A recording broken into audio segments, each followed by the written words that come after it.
Halo, salam sipil, kembali lagi bersama saya, Bari di channel Awam Sivil. Pada video sebelumnya, saya mengatakan bahwa saya akan memberikan ulasan lebih lanjut, beserta contoh perhitungannya, namun, terlebih dahulu, saya akan membahas ulang mengenai apa itu gaya. Gaya adalah sesuatu yang dapat menyebabkan benda bergerak atau berubah bentuk, dan juga, gaya merupakan sebuah vektor. Baik, ulasan kali ini mengenai karakteristik, macam atau jenis, metode perhitungan dan komponen daripada gaya itu sendiri, yang mungkin belum terulas secara baik pada ulasan pertama, sehingga ditambahkan pada video ini. Oke, langsung saja. Yang pertama, ada karakteristik gaya, di mana sebuah gaya F yang diilustrasikan sebagai suatu vektor yang memiliki titik tangkap di titik A, garis kerja gaya, di antara titik atau sepanjang titik A dan titik B. Lalu, arah gaya dinotasikan sebagai sudut alfa dan besar atau panjangnya gaya dinotasikan sebagai L. Kedua, ada macam atau jenis-jenis gaya. Namun, di ulasan video pertama, tidak diilustrasikan terkait gaya kolinier, koplanar, konkuren, dan gaya kopel, atau hanya dibahas pengertiannya saja pada ulasan video pertama. Pada ulasan kedua ini, akan diilustrasikan maksud daripada jenis-jenis gaya yang disebutkan di atas. Oke, baik, langsung saja. Pertama ada gaya kolinier, yang artinya satu atau lebih gaya bekerja pada satu garis kerja. Lalu yang kedua, gaya koplanar, yang artinya satu, dua atau lebih gaya bekerja pada satu bidang datar. Ketiga, ada gaya konkuren, yang mana gaya-gaya bekerja pada satu titik, dan garis kerjanya berpotongan.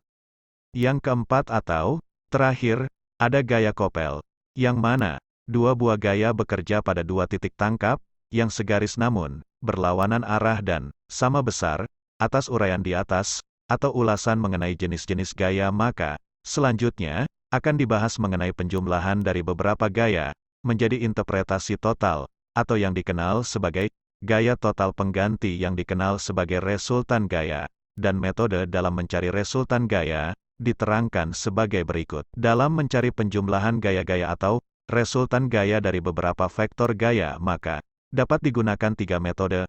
Yang pertama, metode paralelogram, atau jajaran genjang, yang mana dua buah gaya akan membentuk paralelogram, dan gaya tersebut sudah diketahui sebelumnya.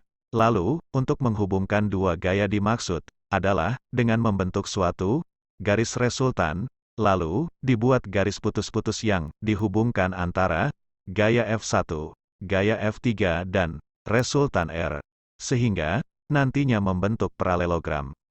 Kedua, metode segitiga, sama seperti metode sebelumnya, akan tetapi antara gaya F1, gaya F2 dan gaya resultan R yang dibuat, dan juga sudah diketahui, akan membentuk pola tertutup atau saling menghubungkan. Yang terakhir atau ketiga, adalah metode poligon, yang juga akan membentuk pola tertutup atau sama seperti metode segitiga, namun pada metode ini yang melibatkan tiga atau lebih gaya. Oke, itulah sedikit banyaknya terkait metode perhitungan atau cara mencari resultan gaya, namun diulas secara grafis, serta untuk mencari resultan pun bisa secara analitis dan akan dibahas lengkap pada contoh perhitungannya. Sebelumnya, sudah dibahas terkait metode perhitungan. Lalu, kali ini saya akan membahas tentang komponen gaya. Komponen gaya di sini dimaksudkan apabila vektor gaya-gaya yang bekerja tidak tegak lurus, baik secara horizontal ataupun vertikal, satu sama lainnya. Namun, dalam kondisi tertentu atau banyak gaya yang bekerja dan tidak melulu diagonal, maka hal itu dapat dianalisis guna mencari resultan gaya pengganti.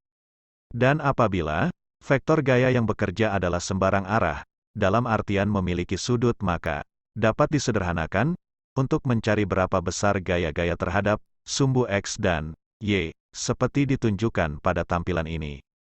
Di mana sebuah vektor gaya F yang bekerja secara diagonal atau memiliki sudut arah, maka hal itu dapat diorientasikan terhadap sumbu X maupun sumbu Y dalam suatu koordinat Kartesian guna mencari besar gaya yang bekerja terhadap dua sumbu tersebut.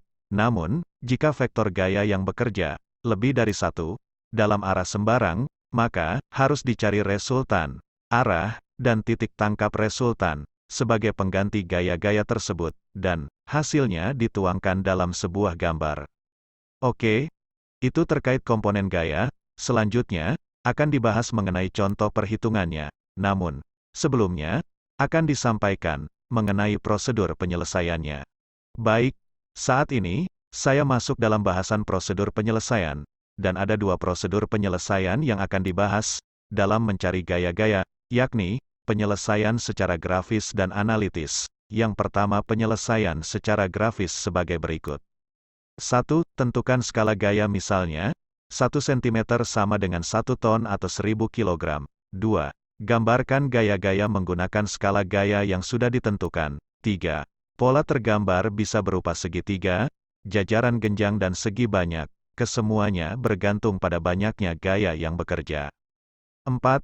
Gaya total atau resultan diukur setelah pola tergambar selesai, dan ukuran panjang resultan tersebut menggunakan alat bantu. 5. Selanjutnya, kalikan resultan gaya dengan skala gaya maka diketahui besar resultan dimaksud. Oke, itu merupakan bahasan mengenai prosedur penyelesaian secara grafis, dan selanjutnya, kita bahas terkait penyelesaian secara analitis. Baik, selanjutnya, kita bahas mengenai penyelesaian secara analitis, sebagai berikut. 1. Dalam mencari besarnya resultan, dan arah jika hanya ada dua gaya yang konkuren ataupun sebaliknya, serta sudah diketahui maka, gunakan aturan sinus dan kosinus. 2. Apabila gaya-gaya yang bekerja adalah konkuren atau sebaliknya, dan gaya-gaya dimaksud memiliki komponen terhadap sumbu X dan sumbu Y maka, langkah-langkahnya adalah A. Mencari resultan terhadap sumbu X dan sumbu Y. B. Mencari resultan total. C. Arah resultan. D. Letak titik tangkap resultan. E. Gambar resultan arah dan titik tangkap resultan. Sebelumnya dibahas mengenai prosedur penyelesaian secara grafis dan analitis. Berikut ini akan disampaikan terkait contoh perhitungan. Pada tampilan layar, ditunjukkan soal terkait mencari resultan secara grafis dan analitis, di mana terdapat 4 buah gaya yang bekerja dengan arah sembarang dan tidak konkuren. Lalu, diketahui vektor gaya, A, sebesar 1 ton, B, sebesar 5 ton, C, sebesar 1,25 ton dan D, sebesar 2 ton. Juga, diketahui asumsi koordinat titik tangkap, gaya-gaya terhadap sumbu X dan Y, sebagai berikut. Vektor gaya A, 2, 2, B, 3, 2, C, 4, 3, dan D, 6, 4, dan adapun skala gaya 1 cm sama dengan 1 ton. Skala panjang 1:50. Lalu, untuk perjanjian tanda adalah positif, seperti ditunjukkan pada layar. Oke, itulah terkait soalan dari gaya-gaya yang disebutkan. Selanjutnya, kita masuk dalam penyelesaiannya. Pertama, saya akan membahas penyelesaian secara analitis, dan ingat, langkah-langkah penyelesaiannya seperti dibahas sebelumnya, dan saya tidak menjelaskan secara satu persatu atau secara terperinci daripada gaya-gaya yang akan dicari resultannya, namun lebih ke hasilnya. Dan seperti sudah dijelaskan terkait langkah-langkahnya, maka awalnya dicari penjumlahan resultan terhadap sumbu X dan Y, dan ditunjukkan bahwa hasil penjumlahan gaya-gaya terhadap sumbu X adalah sebesar 5,4820 ton dan arahnya ke kanan. Lalu, hasil penjumlahan gaya-gaya terhadap sumbu Y adalah sebesar 2,3300 ton dan arahnya ke atas. Selanjutnya, mencari resultan total, dan pada layar ditunjukkan bahwa hasilnya adalah sebesar 5,9566 ton, dan arah resultan total adalah 23,03 derajat. Setelah itu, saya akan membahas terkait mencari titik tangkap resultan total sebagai berikut. Untuk mencari titik tangkap daripada resultan total maka harus dicari momen statis terlebih dahulu, baik terhadap sumbu X dan sumbu Y. Dan pada layar ditunjukkan momen statis terhadap sumbu X adalah sebesar 15,6780 ton meter, lalu momen statis terhadap sumbu Y adalah sebesar 20,9900 ton meter.